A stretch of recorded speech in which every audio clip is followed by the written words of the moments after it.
Shalom, selamat pagi. Puji Tuhan atas hari yang baru, pemberian Tuhan. Kami atas nama Majelis Jemaat Pare mengucapkan selamat datang dan selamat beribadah. Kita akan bersama-sama mengawali ibadah pada pagi hari ini dengan kita memuji Kidung PKJ 14. Kita pujikan 2 kali.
Saudaraku yang dikasihi Tuhan, baiklah kita bersama-sama mempersiapkan hati dan jiwa kita, dan kita masuk dalam penyembahan bagi Tuhan di pagi ini.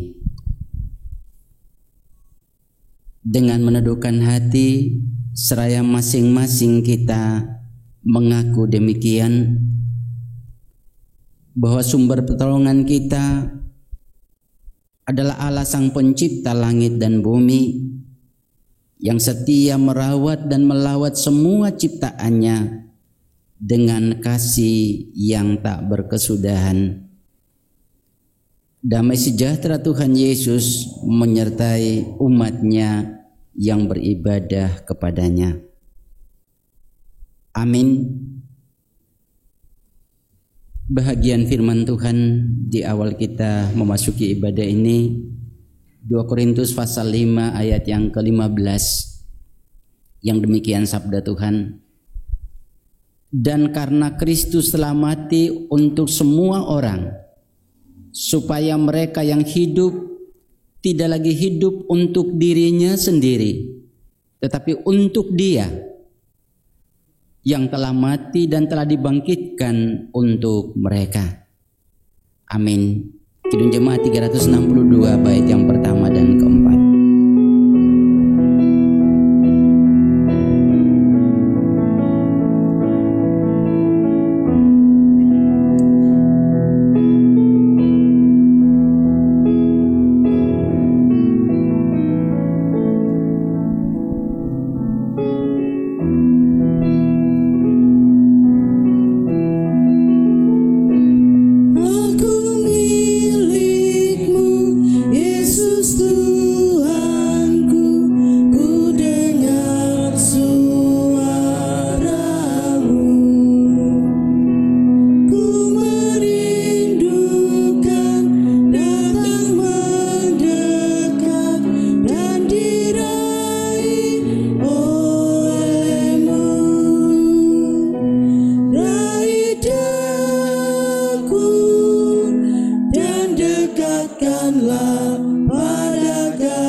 Para kekasih Tuhan, disilakan duduk.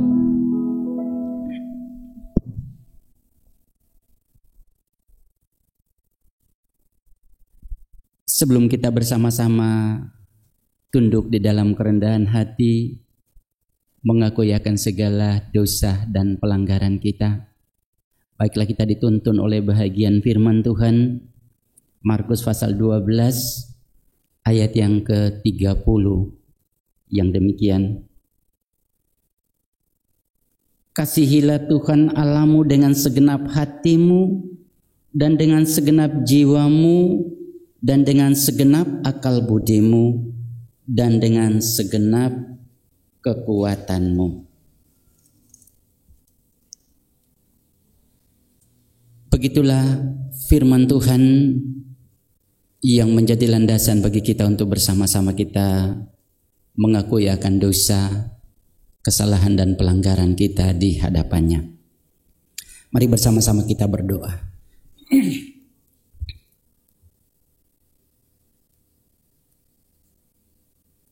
Kami muliakan, kami tinggikan, kami agungkan nama-Mu, ya Sang Penyelamat kami, Sang Pemelihara hidup kami, Sang Penata rancang segala yang ada di alam semesta, termasuk hidup dan hari-hari perjalanan kami. Kami mengucap syukur bahwa kalaupun kami ada hingga saat ini, semuanya bukan karena sebuah perjalanan yang otomatis, tapi sungguh dituntun oleh kasih dan kemurahan Tuhan. Kemurahan yang tentu lahir dari hikmat dan kebijaksanaan yang tinggi yang berasal dari Tuhan. Sehingga kalaupun hari-hari kehidupan kami yang telah kami lewati, itu sungguh dipenuhi dengan anugerah, dengan kemurahan, dengan cinta, dengan kasih sayang, dan bahkan banyak limpahan berkat-berkat yang boleh kami rasakan dan kami hayati dalam hidup. Kami akui atau tidak, Tuhan melakukan semuanya dengan kasih yang sempurna.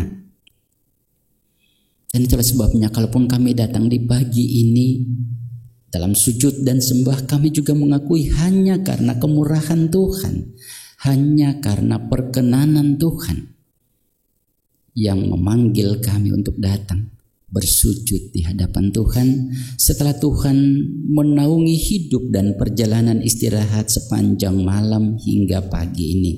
Kami bersyukur Tuhan atas anugerah yang Tuhan nyatakan dalam hidup setiap kami sebagai pribadi, keluarga maupun persekutuan. Terima kasih Bapa, terima kasih. Kalaupun kami merenungkan siapakah diri kami, sehingga begitu baik Tuhan bagi kami, maka kami dengan tersipu malu sujud di hadapan Tuhan, seraya memohon pengasihan dan pengampunan. Karena kami penuh dengan dosa, kami penuh dengan kejahatan, kami penuh dengan berbagai pelanggaran-pelanggaran yang menyakiti hati Tuhan dan sesama. Berkenan Bapa mengasihani kami, mengampuni kami, dan biarlah oleh kasih dan pengampunan-Mu kami boleh bangkit dari keterpurukan hidup, kami boleh menerima anugerah-Mu, kekuatan dan roh dari Tuhan untuk memulai hidup baru, hidup di dalam kasih dan kehendak Bapa. Di dalam Kristus Yesus yang telah mati dan bangkit bagi kami berdoa dan memohon. Amin. Bapak Ibu Saudara-saudara kekasih Tuhan, bagi setiap kita yang dengan penuh kerendahan hati mengakui akan dosa dan pelanggaran kita di hadapan Tuhan, maka tentu kita percaya bahwa Allah yang kita sembah adalah Allah yang setia, menyediakan pengampunan bagi kita yang datang dengan jujur dan tulus mengakui akan dosa di hadapannya. Karena itu saya mengundang jemaat untuk bersama berdiri dengan penuh sukacita. Kita akan menyambut berita pengampunan dosa, dan setelah itu kita merespon dengan Kidung Jemaat 432 bait yang kedua. Demikian sabda Tuhan bagi kita. Sebab kematiannya adalah kematian terhadap dosa, satu kali dan untuk selama-lamanya, dan kehidupannya adalah kehidupan bagi Allah. Demikianlah hendaknya kamu memandangnya, bahwa kamu telah mati bagi dosa, tetapi kamu hidup bagi Allah dalam Kristus. Sebab itu hendaklah dosa jangan berkuasa lagi dalam tubuhmu yang fana, supaya kamu jangan lagi menuruti keinginannya. Amin.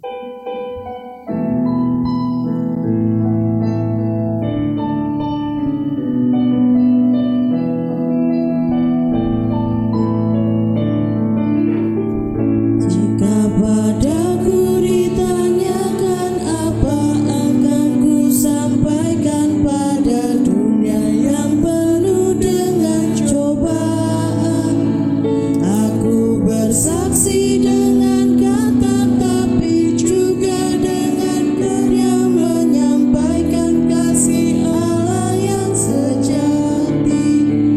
Telah tersedia bagi kita pengampunan dan anugerah keselamatan dalam Kristus putranya.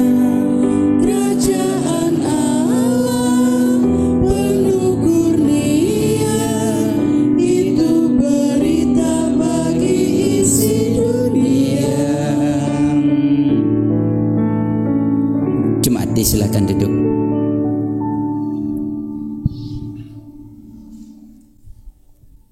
Baiklah, kita bersama-sama mempersiapkan hati kita dan kita masuk dalam menerima pelayanan sabda Tuhan. Jemaat yang dikasihi Tuhan, kita akan bersama-sama untuk membaca dan merenungkan firman Tuhan. Namun sebelumnya, marilah kita mempersiapkan hati kita di dalam doa. Mari kita berdoa. Segala puji, hormat, serta syukur kami naikkan di hadirat Tuhan, Sang yang penuh cinta dan kasih, yang bertanggung jawab terhadap kehidupan kami dengan sempurna. Kami bersyukur atas pemeliharaan dan anugerah Tuhan dalam sepanjang kehidupan kami. Karena kasih karunia Tuhan kami ada, sebagaimana kami ada di sini saat ini. Tiba saatnya kami akan bersama-sama membaca dan merenungkan firman Tuhan. Tuhan yang berkati tempat ibadah ini, kami percayakan sepenuhnya di dalam penyertaan dan penguasaan Tuhan. Kami juga berdoa untuk Bapak Pendeta Musa Samuel Hurulean. Kiranya Tuhan menuntunnya, Tuhan yang memberikan hikmat yang dari surga, sehingga setiap firman yang disampaikannya sungguh seturut dengan kehendak dan rencana Allah. Kami juga berdoa untuk setiap kami yang hadir di tempat ini, setiap kami jemaat Tuhan. Tuhan kiranya juga senantiasa memberkati kami, memberikan roh kepada kami, sehingga kami boleh dimampukan Tuhan untuk mengerti, memahami. Terlebih-lebih kami boleh mampu menjadi pelaku firman yang benar. Terima kasih ya Tuhan, kiranya firman Tuhan boleh tertanam dalam hati kami, sehingga kami mampu untuk berbuah-buahkan kebenaran dalam setiap kehidupan kami. Di dalam nama Tuhan kami Yesus Kristus, kami mengucap syukur dan kami berdoa. Amin. Firman Tuhan pada pagi hari ini dari Yohanes 20 ayat 19 sampai 31 yang demikian firman-Nya. Yesus menampakkan diri kepada murid-muridnya. Ketika hari sudah malam pada hari pertama minggu itu, berkumpullah murid-murid Yesus di suatu tempat dengan pintu-pintu yang terkunci karena mereka takut kepada orang-orang Yahudi. Pada waktu itu datanglah Yesus dan berdiri di tengah-tengah mereka dan berkata, "Damai sejahtera bagi kamu." Dan sesudah berkata demikian, Ia menunjukkan tangannya dan lambungnya kepada mereka. Murid-murid itu bersukacita karena mereka melihat Tuhan.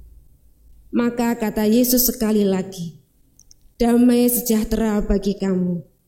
Sama seperti Bapa mengutus aku, demikian juga sekarang aku mengutus kamu." Dan sesudah berkata demikian, Ia mengembusi mereka dan berkata, "Terimalah Roh Kudus. Jikalau kamu mengampuni dosa orang, dosanya diampuni. Dan jikalau kamu menyatakan dosa orang tetap ada, dosanya tetap ada." Yesus menamakan diri kepada Thomas. Tetapi Thomas, seorang dari ke-12 murid itu yang disebut Didimus, tidak ada bersama-sama mereka ketika Yesus datang di situ. Maka kata murid-murid yang lain itu kepadanya, "Kami telah melihat Tuhan."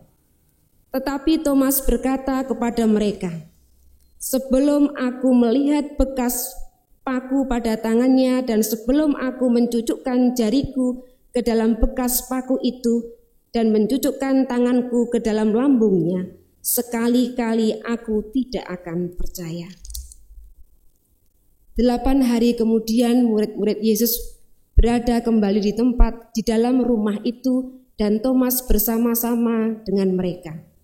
Sementara pintu-pintu terkunci, Yesus datang dan Ia berdiri di tengah-tengah mereka dan berkata, "Damai sejahtera bagi kamu." Kemudian Ia berkata kepada Thomas, "Taruhlah jarimu di sini dan lihatlah tanganku. Ulurkanlah tanganmu dan cucukkan ke dalam lambungku, dan jangan engkau tidak percaya lagi, melainkan percayalah." Thomas menjawab dia, "Ya Tuhanku dan Allahku." Kata Yesus kepadanya, "Karena engkau telah melihat aku, maka engkau percaya. Berbahagialah mereka yang tidak melihat namun percaya." Maksudnya Injil itu dicatat. Memang masih banyak tanda lain yang dibuat Yesus di depan mata murid-muridnya yang tidak tercatat dalam kitab ini.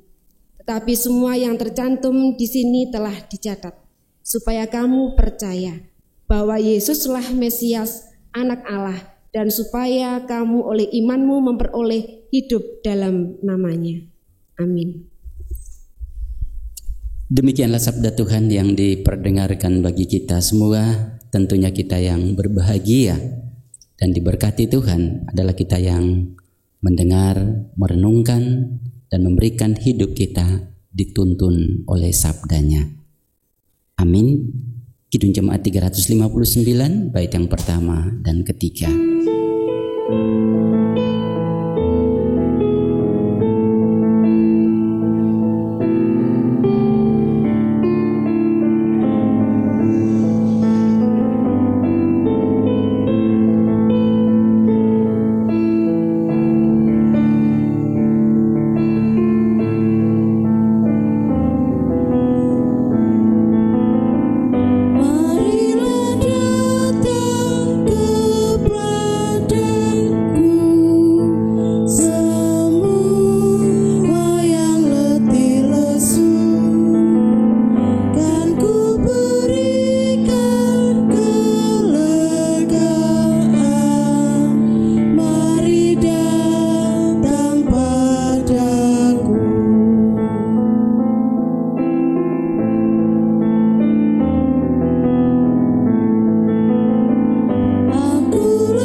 Shalom Bapak Ibu. Puji Tuhan, di hari yang indah ini Tuhan berkenan hadir untuk menyapa saya dan Bapak Ibu, juga saudara-saudara kita yang ada di kelompok-kelompok kecil dalam pelayanan di jemaat kita. Dia menyapa kita dengan firman-Nya sebagaimana yang sudah disampaikan tadi, dan bersama kita merenungkan firman Tuhan dengan tema berkata dan bersikap benar sebagai saksinya. Saya ulang sekali lagi, berkata dan bersikap benar sebagai saksinya. Bapak Ibu saudara-saudara yang dikasihi Tuhan, kita bisa saja membayangkan seperti apa suasana hati yang sedang dirasakan oleh para murid di kala itu. Ya, ada rasa sedih, rasa kehilangan, rasa kecewa, rasa frustrasi, semuanya bercampur aduk sepeninggal sang gurunya. Apalagi dikatakan di minggu pagi ada berita bahwa mayat atau jenazah Tuhan Yesus dicuri. Ini semakin lengkap kecemasan di hati mereka. Namun di tengah-tengah suasana kecemasan yang berkecamuk di hati mereka, tiba-tiba muncul Tuhan Yesus, tentunya menembusi pintu-pintu yang terkunci rapat, diinformasikan dalam bacaan kita tadi, dan Tuhan Yesus menyampaikan salam kepada mereka. Shalom aleichem, damai sejahtera bagi kamu. Memang salam ini sepertinya biasa saja, karena sering dipakai dalam kehidupan keseharian orang-orang Kristen di sana. Namun kali ini kedengarannya begitu luar biasa, karena salam itu hadir di saat mereka yang dirundung rasa ketakutan. Apalagi salam itu diucapkan oleh sang guru, orang yang mereka hormati, orang yang mereka sangat kasihi. Salam yang hadir di tengah-tengah suasana kacau dan galau hati mereka. Tuhan Yesus tahu kalau kehadirannya itu sangat dibutuhkan oleh para murid. Sekalipun cara hadirnya Tuhan Yesus saat itu adalah dengan cara yang tidak biasa. Pintu-pintu terkunci rapat, tapi Tuhan Yesus menembusinya dan hadir di tengah-tengah para murid yang sangat membutuhkan kehadirannya. Bisa saja mereka menyangka bahwa yang ada di hadapan mereka ini adalah seorang hantu atau hantu. Itulah sebabnya Tuhan Yesus segera menunjukkan tangannya yang berbekas paku dan juga menunjukkan lambungnya, sehingga mau membuktikan bahwa ini aku, sang guru, sehingga para murid tidak ragu lagi. Tuhan Yesus kemudian setelah menunjukkan tangannya yang berbekas paku, lambung bekas tikaman tombak, kemudian Tuhan Yesus menyampaikan salam lagi bagi mereka. Lalu Tuhan mengutus mereka untuk pergi dan memberitakan tentang kebangkitannya. Saudara-saudaraku, 8 hari kemudian, kalau kita mencermati bacaan tadi, Tuhan Yesus datang dalam cara yang sama. Murid-murid sedang berada dalam sebuah ruangan yang terkunci rapat. Tapi Tuhan Yesus datang,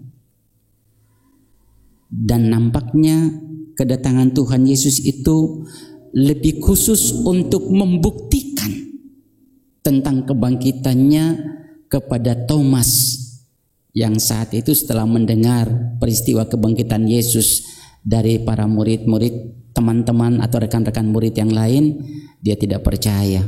Bahkan dia mengatakan bahwa sebelum tanganku dicucukkan ke bekas paku di tangan Tuhan Yesus atau di lambung yang berbekas tikaman tombak, sekali-kali dia mengatakan tidak percaya.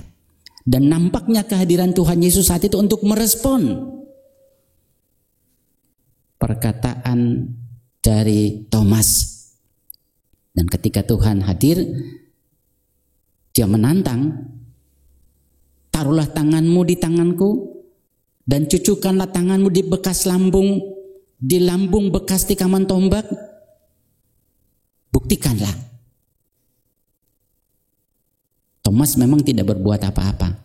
Setelah berjumpa dengan Tuhan Yesus, dia langsung bersujud dalam sembah. Dia mengatakan, "Ya Allah, ya Tuhanku."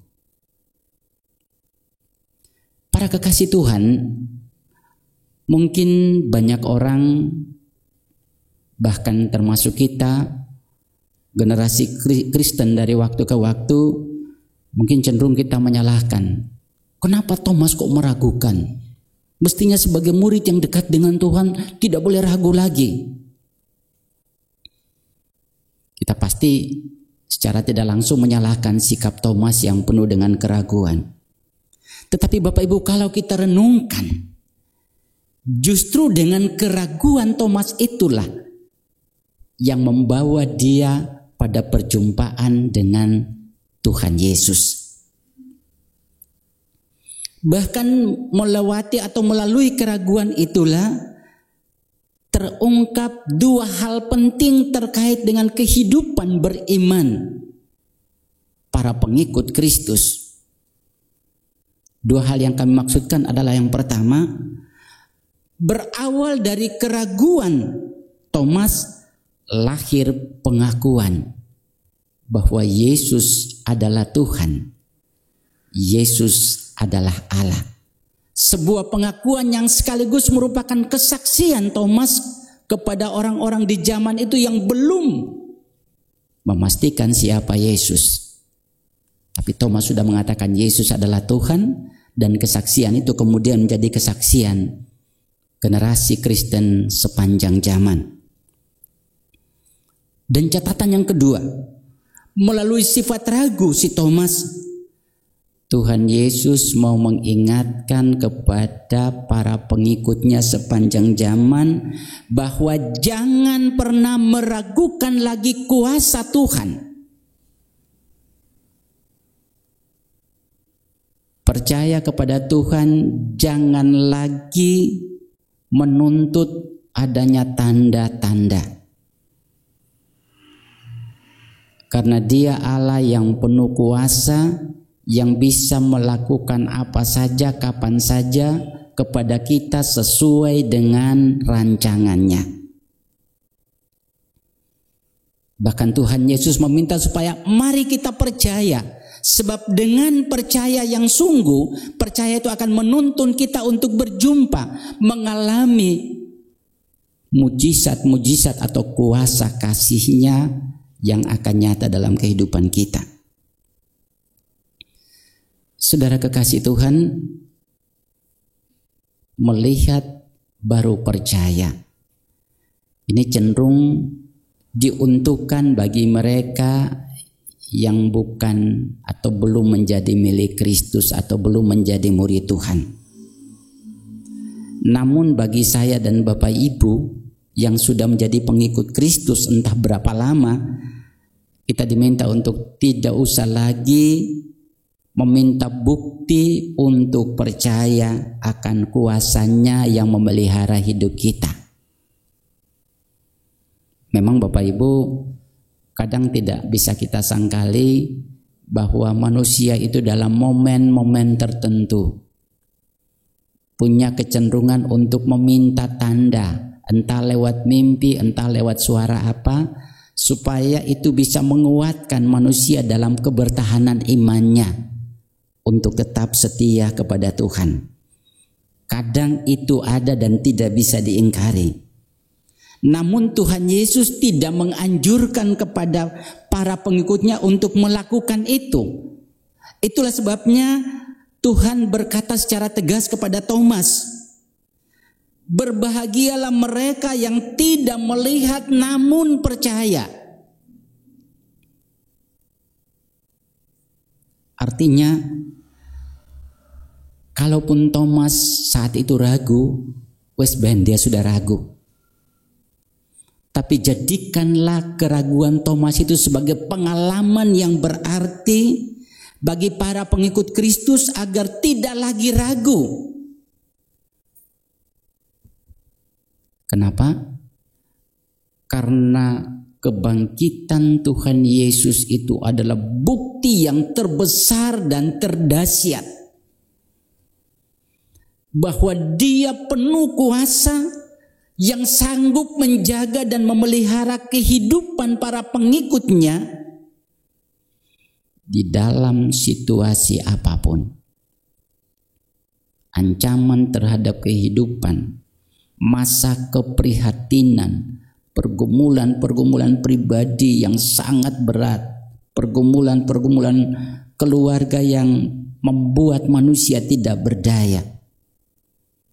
Jangan pernah meragukan kuasa dan penyertaan Tuhan.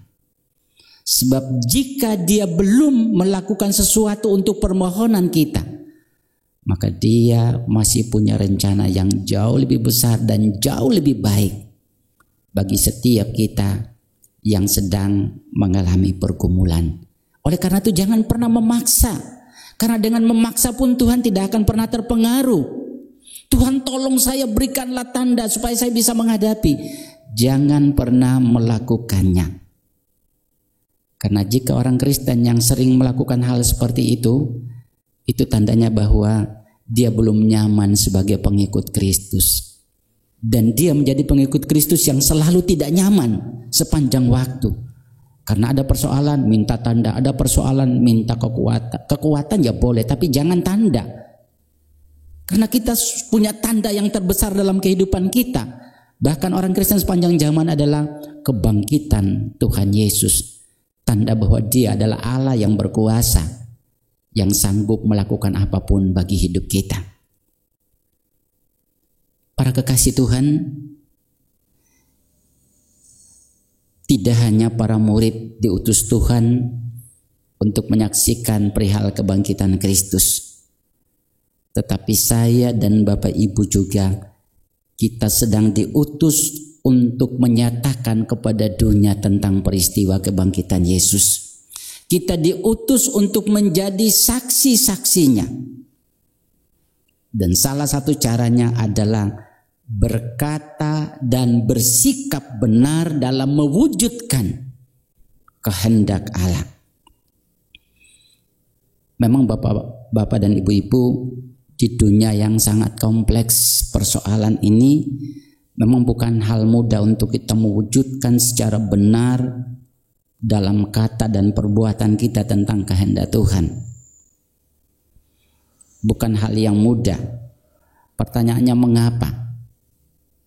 Karena ada dua hal yang membuat kita tidak mudah untuk bersaksi dalam perkataan dan sikap yang benar. Yang pertama, manusia tidak bisa secara maksimal memahami kehendak Tuhan. Kehendak Tuhan terlalu luas untuk disimpulkan oleh pikiran-pikiran saya dan Bapak Ibu yang sangat kecil. Sampai kapanpun manusia tidak akan pernah secara optimal mengerti kehendak Tuhan.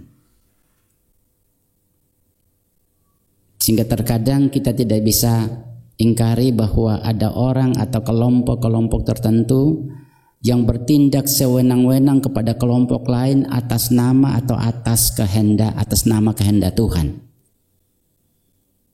Seolah-olah mereka wakil dari Allah untuk melakukan apa saja. Dan bahkan pikiran dan ide-ide manusia sering cenderung dikatakan sebagai kehendak Tuhan. Dan itu terjadi dalam kehidupan kita, dalam keluarga, dalam kehidupan persekutuan ataupun dalam kehidupan berbangsa dan bernegara. Sering orang memakai pikiran dan kehendaknya dan mengklaim bahwa itu adalah kehendak Allah.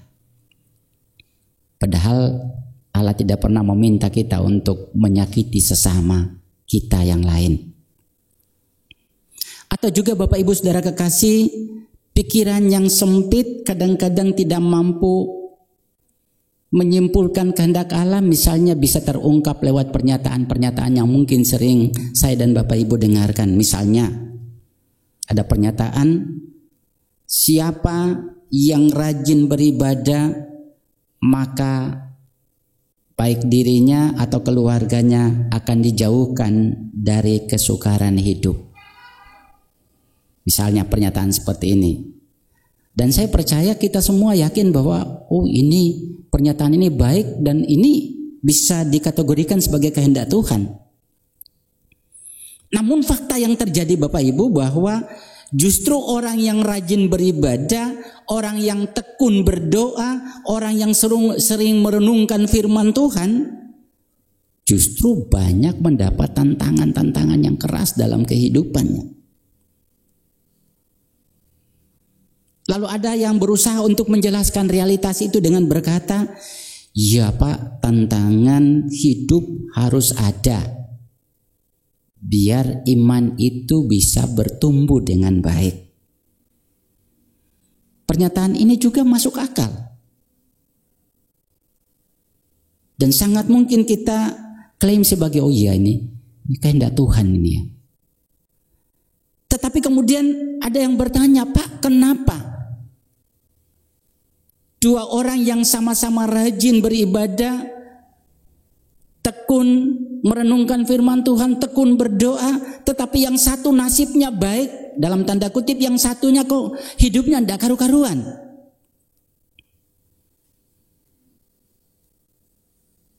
Ini contoh manusia yang selalu bertanya-tanya tentang kehendak Tuhan. Oh, ini kehendak Tuhan, tetapi tidak sesuai dengan fakta, diulas lagi. Sehingga biarlah apa yang diulas itu seolah-olah menjadi pikiran dan kehendak Tuhan. Ini menunjukkan bahwa kita manusia sesungguhnya memiliki pikiran yang sangat sempit untuk menentukan secara pasti mana kehendak Tuhan dan mana bukan kehendak Tuhan. Bisa terjadi yang kita pikirkan ini kehendak Tuhan justru bukan. Dan bisa terjadi sebaliknya, itu bukan kehendak Tuhan tapi memang itu kehendak Tuhan.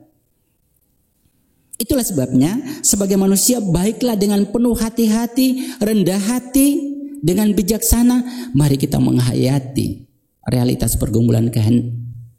pergumulan kehidupan kita. Mari kita bersama mencari apakah ada kehendak Allah dalam kehidupan pergumulan kita, dalam sebuah peristiwa yang terjadi dalam diri kita.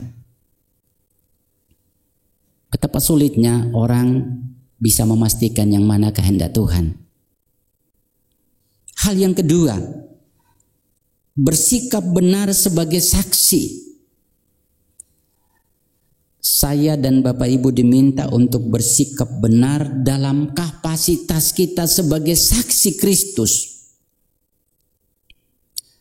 Maksudnya bersikap lebih dari sekedar benar secara logika manusiawi, yakni bersikap benar menurut rencana Tuhan. Umpamanya Bapak Ibu, manusia tuh umumnya punya kesabaran di dalam mengampuni. Sehingga kalau seseorang melakukan kesalahan kepada kita lebih dari 4 kali dan kalau kita marah, maka mungkin semua orang mengatakan benar karena sudah 4 kali. Jadi kalau dia marah itu pantas. Namun ketika ini dikenai kepada para murid Kristus, justru tidak, itu salah. Karena Kristus menganjurkan kita untuk mengampuni tanpa batas. Di Matius pasal 18 ayat 21. Kalau mengampuni tanpa batas, menurut pikiran manusia ini tidak benar. Tapi menurut pikiran Tuhan, menurut panggilan kita, itu yang benar sesuai dengan kehendak Allah. Atau mungkin manusia tidak mengasihi musuh, ya benar. Tetapi pengikut Kristus justru tidak mengasihi musuh, salah. Dia harus mengasihi. Kita diminta untuk melakukan, berkata dan bersikap benar sebagai saksi Kristus, berarti kita melakukan jauh lebih daripada sekedar baik dan benar. Mengampuni lebih dari batas wajar, mengasihi musuh menurut dunia tidak wajar, tetapi itu wajar sesuai dengan panggilan kita. Pertanyaannya Bapak Ibu, mengapa? Karena komunitas orang Kristen, kita adalah sekelompok orang-orang yang dipanggil dan telah dikuduskan oleh peristiwa kebangkitan Kristus, supaya kita melakukan kebaikan-kebaikan yang lebih daripada sekedar baik, tetapi juga kita diminta untuk menerima realitas penderitaan yang lebih daripada sekedar menderita.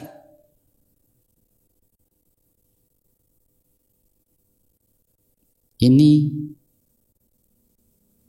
tidak mudah. Tetapi kalau kita diminta untuk melakukan itu demi untuk panggilan kita sebagai saksi Kristus. Jadi dalam hal kebaikan kita melakukan optimal, tetapi dalam hal ketertindasan dalam tanda kutip, serendah-rendahnya itulah bagian saya dan Bapak Ibu. Mengapa? Karena kita ditunjuk untuk menjadi saksi-saksi Kristus. Mungkin dengan kerendahan kita yang paling rendah, itu adalah buah kesaksian bagi orang lain untuk melihat bahwa Yesus adalah Tuhan dan Juru Selamat. Yang jelas Bapak Ibu, hal-hal yang disampaikan di atas tadi tidak mudah untuk kita lakukan. Tapi kalau kita dipanggil, dimotivasi, diyakinkan, dijaminkan bahwa kita telah diselamatkan untuk tugas dan tanggung jawab itu, maka mari kita lakukan sesuai dengan peran-peran kita, karena untuk tugas itulah kita dipanggil untuk menerima keselamatan dari Kristus. Tuhan menolong kita untuk setia menjadi saksi yang benar dalam perkataan dan dalam sikap kehidupan. Tuhan memberkati. Amin. Mari bersama-sama kita masuk dalam saat teduh untuk merenungkan sabda Tuhan yang baru disampaikan. Kita masuk dalam saat teduh.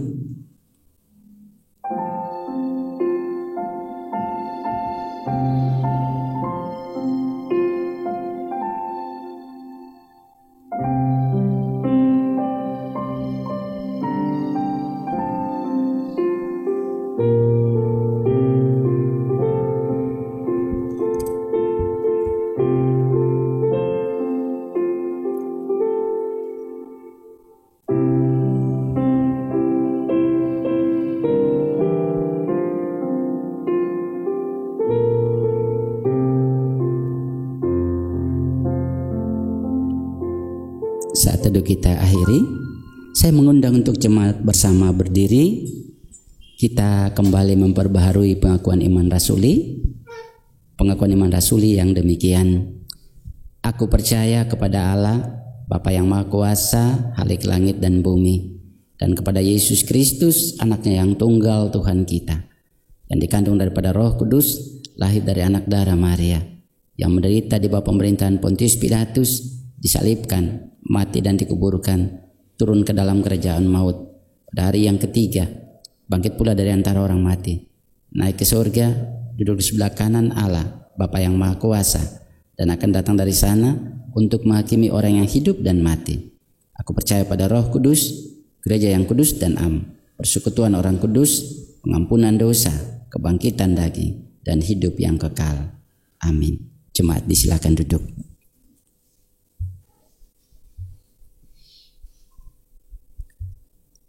Bersama kita akan mewujudkan ungkapan syukur kita melalui persembahan yang dipandu rekan anggota Majelis Jemaat. Bapak, Ibu, dan saudara-saudara yang terkasih, dalam nama Tuhan Yesus Kristus, pada pagi hari ini kita patut mengucap puji syukur dan terima kasih kepada Tuhan atas berkat-berkat yang sudah kita terima, dan pagi hari ini kita masih diberi kesempatan untuk mengaturkan persembahan. Namun sebelumnya, mari kita dengarkan firman Tuhan yang diambil dari 2 Korintus pasal 9 ayat 7 dan 8, yang demikian firman-Nya. Hendaklah masing-masing memberikan menurut kerelaan hatinya, jangan dengan sedih hati atau karena paksaan, sebab Allah mengasihi orang yang memberi dengan sukacita. Dan Allah sanggup melimpahkan segala kasih karunia kepada kamu, supaya kamu senantiasa berkecukupan di dalam segala sesuatu dan malah berkelebihan di dalam pelbagai kebajikan. Amin. Bapak, Ibu, dan saudara-saudara yang terkasih, mari kita mengaturkan persembahan dengan diiringi kidung jemaat nomor 288, bait yang pertama dan yang ketiga.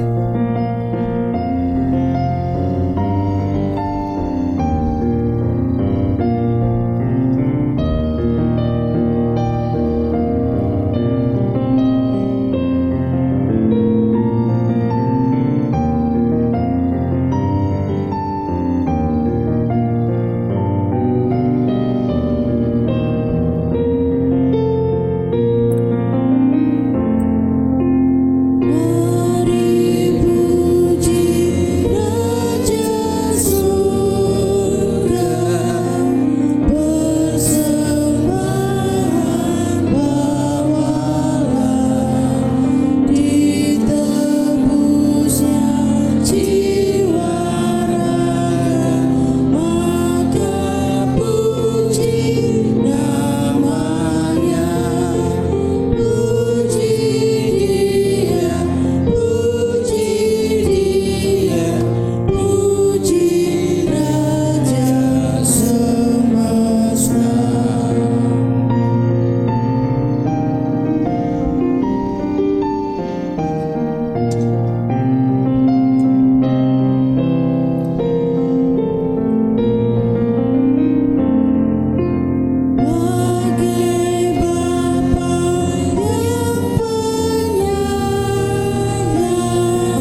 kasih Tuhan, kita bersatu dalam doa.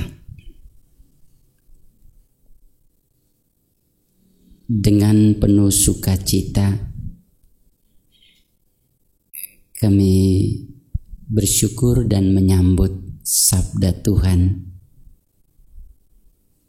yang kembali mengingatkan kami tentang tugas sebagai saksi dalam hal perkataan dan sikap yang benar. Berkata dan bersikap benar dalam kapasitas hidup sebagai saksi, di mana Tuhan meminta kami untuk melakukan lebih daripada sekedar baik, lebih daripada sekedar benar. Tapi di sisi yang lain Tuhan meminta kami untuk menerima konsekuensi dari panggilan dan peran kami. Sekalipun kami direndahkan serendah-rendahnya. Karena itu peran kami untuk menyaksikan Kristus yang telah bangkit. Terima kasih Bapa di surga, kami mengakui bahwa sebuah tugas yang tidak mudah ketika kami menerapkannya di tengah-tengah kompleksitas kehidupan dunia.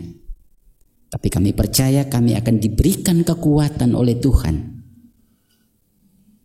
Tuhan menjamin kehidupan kami oleh kekuatan kuasa-Mu, sehingga dimanapun itu kami berlakukan, maka kami akan melangkah dengan pasti, karena Allah kami yang setia membersamai kami. Terima kasih Tuhan untuk kesempatan boleh Tuhan karuniakan bagi kami untuk memuliakan Tuhan lewat pujian, doa, dan sembah, di mana semua kami yang Tuhan panggil untuk terlibat di dalam mendukung perjalanan liturgi ibadah ini, berkenan Tuhan memberkati kami adanya. Baik kami sebagai pelayan-pelayan Tuhan, maupun para anak-anak Tuhan, pemuda-pemudi yang setia menyatakan ketulusannya untuk melayani Tuhan lewat talenta-talenta yang mereka miliki.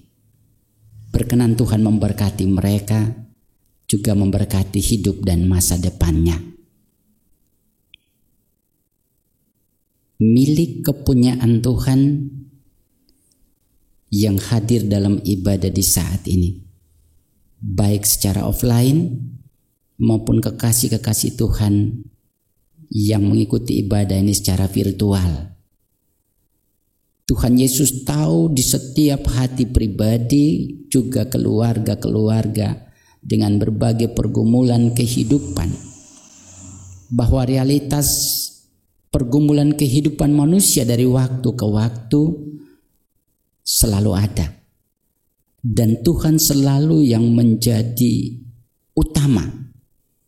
Tuhan yang luar biasa, yang setia memelihara kami, setia menuntun kami, setia membersamai kami untuk melewati masa-masa kehidupan kami, masa-masa susah dan senang.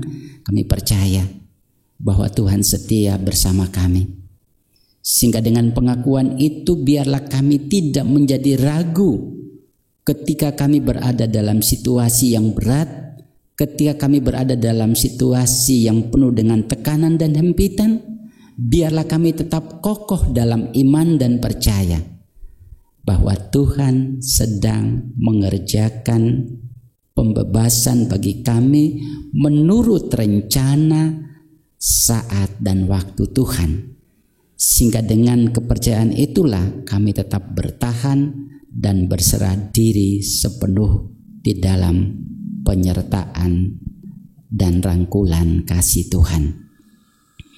Itulah sebabnya kami berdoa Tuhan memberkati seluruh warga jemaat Gereja Kristen Jaywetan Jemaat Pare, dan bahkan saudara-saudara kami yang walaupun bukan sejemaat dengan kami, tapi mereka ikut hadir dalam memuliakan Tuhan dalam persekutuan bersama. Biarlah mereka juga senantiasa diberkati oleh Tuhan. Kami juga percaya bahwa Tuhan akan menolong dan selalu ada bersama dengan saudara-saudara kami yang saat ini sedang mengalami pergumulan sakit, entah sakit ringan atau sakit yang berat atau apapun bentuknya. Kami percaya bahwa tidak ada kekuatan penyakit yang melampaui kuasa Tuhan. Karena itu kami mohon, berkenan Tuhan, nyatakan kuasa-Mu memberkati setiap saudara-saudara kami yang walaupun kami tidak menyebutkan namanya, biarlah kuasa Tuhan bersama dan selalu menyertai keberadaan mereka. Terima kasih Bapa di surga, pengakuan kami bahwa Kristus yang mati dan bangkit dengan kuasa-Nya, biarlah dengan penuh kerendahan hati kami mohon kuasa itu menyertai pemerintah kami dalam segala daya upayanya untuk menyelenggarakan tanggung jawab pemerintah dalam kehidupan berbangsa dan bernegara, baik untuk membangun masa depan bangsa ini ataupun di dalam upaya untuk menghadapi dan mengatasi berbagai krisis yang terjadi di tanah air kami tercinta, baik itu krisis pandemi COVID-19 ataupun berbagai-bagai bencana alam yang terjadi di tengah-tengah kehidupan bangsa kami, saudara-saudara kami yang ada di NTT dan NTB, maupun berbagai-bagai bentuk bencana alam yang kami alami dan rasakan, saudara-saudara kami yang menjadi korban dari gempa bumi pada hari kemarin. Kiranya Tuhan Yesus menolong kami semua, menolong pemerintah dalam upaya dan kebijakannya untuk hadir dan memberikan tolongan yang nyata bagi saudara-saudara kami ini, maupun Tuhan menggerakkan hati semua kami sebagai anak-anak Tuhan untuk peduli dan berbela rasa, berbagi kasih dengan saudara-saudara kami kekasih ini. Biarlah Tuhan memampukan kami supaya kami juga ikut terlibat di dalam bentuk sumbangan-sumbangan yang kecil, agar biarlah itu bisa diberkati Tuhan untuk membantu keberadaan saudara-saudara kami yang mengalami penderitaan. Terima kasih Bapak, kami percaya Tuhan memberkati kami semua sebagai anak-anak bangsa, sebagai pemerintah, sehingga kami bahu-membahu dengan penuh kasih kami bisa memberikan tolongan-tolongan dalam wujud yang nyata kepada mereka. Kuatkan mereka, teguhkan iman dan percaya saudara-saudara kami yang mengalami korban bencana, sehingga mereka tetap teduh dan tenang, melangkah dengan pasti, dengan yakin bahwa Tuhan selalu ada bersama-sama dengan mereka. Terima kasih Bapa di surga. Kami berdoa agar gereja Tuhan di tengah-tengah dunia menjadi gereja yang selalu bersaksi tentang kasih dan kebaikan Tuhan dalam seluruh keberadaan para hamba-hamba Tuhan, para warga jemaat Tuhan di seluruh muka bumi. Biarlah semua dapat melakukan peran-peran kesaksian dengan baik demi untuk kemuliaan nama Tuhan. Terima kasih Bapa di surga. Begitulah doa dan permohonan kami di saat ini. Kami mengakui kami sangat terbatas dalam pikir dan kata untuk mengungkapkan apa yang menjadi pergumulan-pergumulan hidup kami. Tapi kami percaya bahwa Dikau mendengar, dan melalui syafaat sejati kami Tuhan Yesus Kristus, doa kami yang jauh dari sempurna ini akan menjadi sempurna di hadapan Bapa di surga. Karena di dalam nama Tuhan Yesus Kristuslah kami mengakhiri doa ini dengan pujian doa Bapa kami.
kemuliaan selamanya. Amin, amin, amin.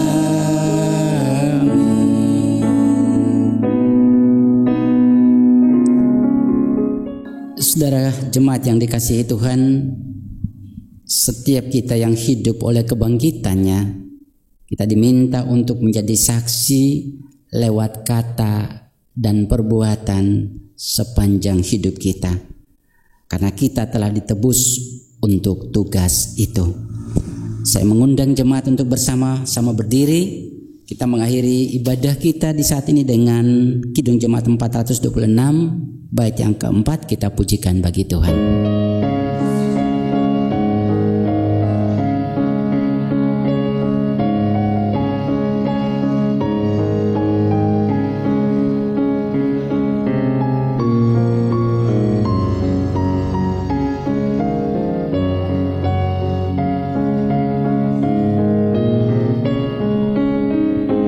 Kita harus bersaksi di dunia tentang kuasa darah kudus. Semoga yang masih saksi terima Sang Penebus, terima Sang Penebus. Karena gelap jadi remang pagi dan remang jadi siang terang. Kuasa Kristus kan nyatalah, ramani dan cemerlang.